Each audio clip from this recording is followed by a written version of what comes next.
If a person does this, they hate you more than you realize, and they damaged you on purpose. Sometimes in life, we don't notice when harm comes dressed as love. We forgive, we explain things away, we tell ourselves they didn't mean it, or that we're being too sensitive.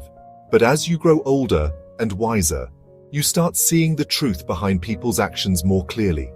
One of the hardest lessons many people learn, especially later in life, is this. When someone hurts you on purpose and continues to do it, that's not love. It's hate disguised as control. They don't just dislike you. They don't just make mistakes. They harbor something far darker, a deep resentment or unresolved bitterness that they act on in ways meant to break you.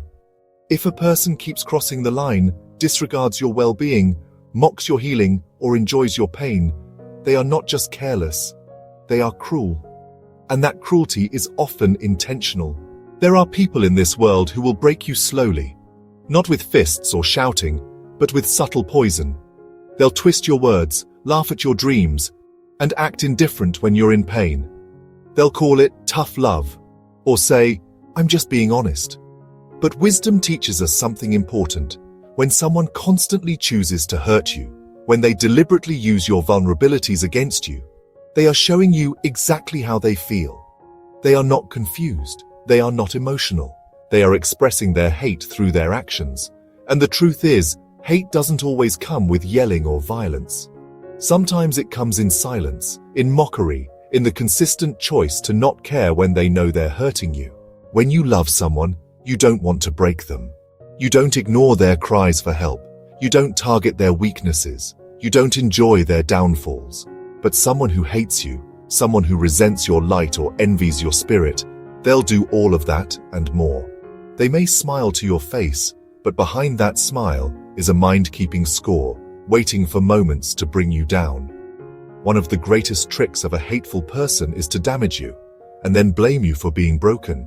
And if you grew up around this kind of behavior, you may have thought it was normal. It's not. Let me tell you something only time can teach. Intentional harm is never an accident. People know what they're doing. If they know you're sensitive about a topic and keep bringing it up to watch you squirm, they're not unaware. If they know a past trauma of yours and mock it to feel superior, that's not a slip-up. That's cruelty. That's a person who holds you in contempt.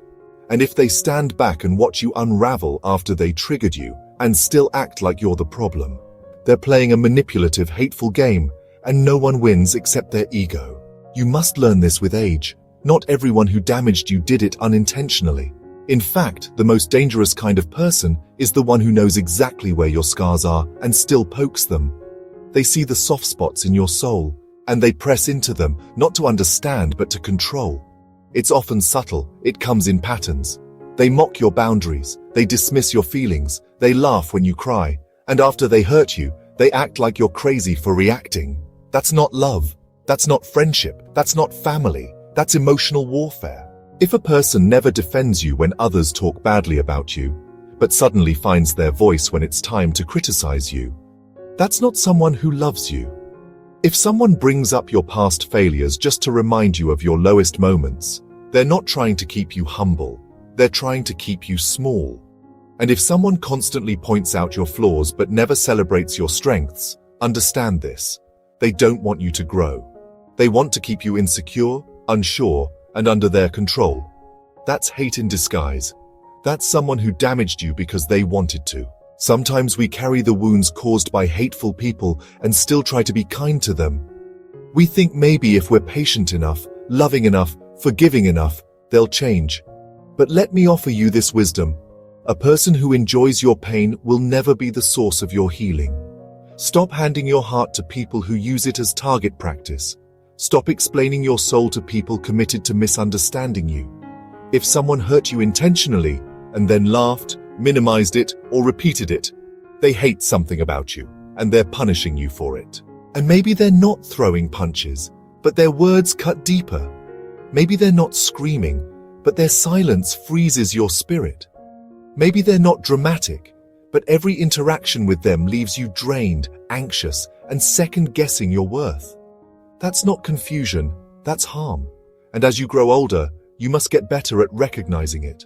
Don't wait for an apology that will never come. Don't chase closure from someone who took pleasure in your pain. They damaged you intentionally, and your healing begins when you stop pretending they didn't. One of the biggest mistakes people make in old age is confusing tolerance with strength. We think, I've survived worse, I can survive this too. But surviving isn't the same as thriving. Just because you've carried pain well doesn't mean you deserve to keep carrying it. There's nothing noble about letting a hateful person stay in your life just because they share your blood or your past.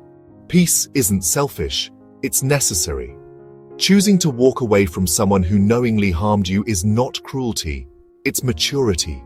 It's finally understanding your worth and refusing to let it be dragged through the dirt any longer.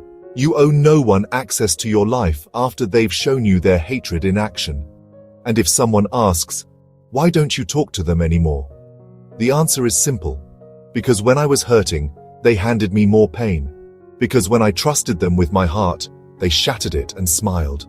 Because I woke up one day and realized that love never looks like fear, shame, or silence. And now, I choose peace over pretending. Let this be your reminder.